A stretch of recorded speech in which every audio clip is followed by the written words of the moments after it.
যদি ভূপেন বৰা ডাঙৰীয়া সভাপতি হৈ থকা অৱস্থাত ৰাইজৰ দলৰ লগত কংগ্ৰেছৰ যদি বুজাবুজি হৈ যায় তেতিয়াহ'লে ভূপেন বৰাৰ সাংঘাতিক ধৰণৰ লাভ হ'ব। সেইকাৰণে গৌৰৱ গগৈ ডাঙৰীয়াই কোনোপধ্যে কংগ্ৰেছ দলক ঐক্যবদ্ধ হ'বৰ কাৰণে বিৰোধীসকলৰ লগত ঐক্যবদ্ধ হ'বৰ কাৰণে অনুমতি দিয়া নাই।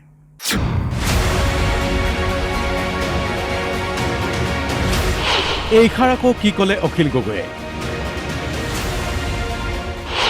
গৌৰৱ গগৈ সভাপতি হ'লেহে বিৰোধীৰ ঐক্যমঞ্চ হ'ব। ভূপেন বৰাক ক্ৰেডিট ল'বলৈ নিদিয়ে গৌৰৱ গগৈয়ে। যদি শিৱসাগৰত আমাৰ মাজত বুজাবুজি হৈ যায় তেতিয়াহ'লে ভূপেন বৰা ডাঙৰীয়াৰ পজিটিভ হ'ব, এডভান্টেজিয়াছ পজিশ্যনলৈ যাব। ভূপেন বৰা ডাঙৰীয়াৰ লগত মোৰ সম্পৰ্কটো বৃদ্ধি হ'ব, ভাল হ'ব। সেই সম্পৰ্কটো ভাল হ'লে গৌৰৱ গগৈৰ লোকচান হ'ব। গৌৰৱ গগৈ যেতিয়ালৈকে প্ৰদেশ কংগ্ৰেছৰ সভাপতি নহয় তেতিয়ালৈকে বিৰোধী ঐক্যমঞ্চটো হ'বলৈ নিদিয়ে। শিৱসাগৰত কংগ্ৰেছে সহায় কৰিছে বিজেপিক। আকৌ এবাৰ অখিল গগৈৰ বিস্ফোৰক অভিযোগ। পঞ্চায়ত নিৰ্বাচনত গৌৰৱ গগৈয়ে বিচাৰিছিল ৰাইজৰ দল আৰু কংগ্ৰেছে মিত্ৰতা কৰক শিৱসাগৰ বিধানসভা সমষ্টিত। ভূপেন বৰাইও এই ক্ষেত্ৰত অখিল গগৈক দিছিল গ্ৰীণ ছিগনেল। কিন্তু গৌৰৱ গগৈৰ বাবে ৰাইজৰ দল কংগ্ৰেছৰ মিত্ৰতা নহ'ল শিৱসাগৰ বিধানসভা সমষ্টিত, আৰু যাৰ বাবে অখিল গগৈয়ে ইটোৰ পিছত সিটো বিস্ফোৰক অভিযোগ আনিছে।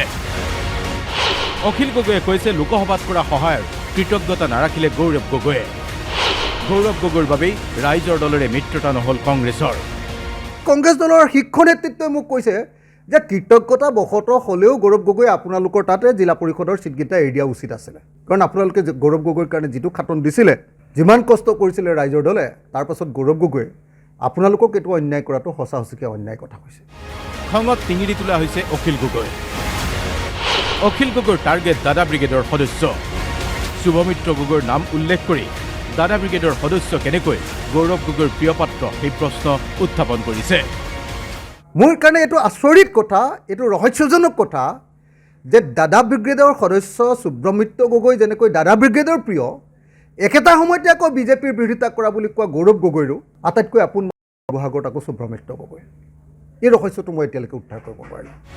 অখিল গগৈয়ে কৈছে দেৱব্ৰত শইকীয়াইও হেনো বিচৰা নাই শিৱসাগৰ বিধানসভা সমষ্টিত কংগ্ৰেছ ৰাইজৰ দলৰ মিত্ৰতা। এনে অৱস্থাত বিধানসভাত দেৱব্ৰত শইকীয়াৰ বিৰুদ্ধে প্ৰাৰ্থী দিব ৰাইজৰ দলে। এই কথাও স্পষ্ট কৰিলে অখিল গগৈয়ে।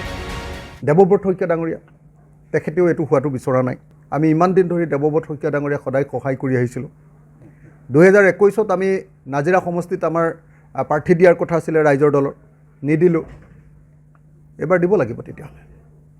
নাজিৰা বিধানসভা সমষ্টিত আমি প্ৰাৰ্থী দিব লাগিব ৰাইজৰ দলে। ভাল প্ৰাৰ্থী, শক্তিশালী প্ৰাৰ্থী আমাৰ আছে। অখিল গগৈৰ মতে মূলতঃ কংগ্ৰেছত এতিয়া গৌৰৱ গগৈ আৰু ভূপেন বৰাৰ সংঘাত চলিছে।